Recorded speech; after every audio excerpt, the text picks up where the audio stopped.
प्रहार संघटनेचे अध्यक्ष बच्चू कडू आजपासून आमरण उपोषण करणार आहेत। शेतकऱ्यांची संपूर्ण कर्जमाफी करा, दिव्यांग आणि विधवा महिलांना 6,000 रुपये मानधन द्या यासह विविध मागण्यांसाठी त्यांनी उपोषणाचा इशारा दिलाय।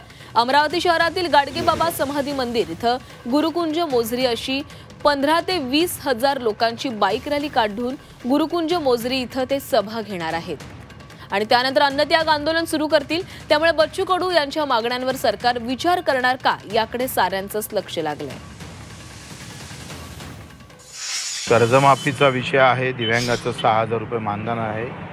7 तारखेला जे मीटिंग सीएमने घेतलं त्याच्यावर अंमलबजावणी झाली नाही, तो विषय आहे। मेंढपाळ आहे, मच्छीमार आहे, घरकुलाची किंमत वाढून भेटली पाहिजे आणि पेरणी ते कापणीपर्यंत सगळे कामं MREGSमधून व्हावे यासाठी हे आम्ही सगळं आंदोलन करतो आहे।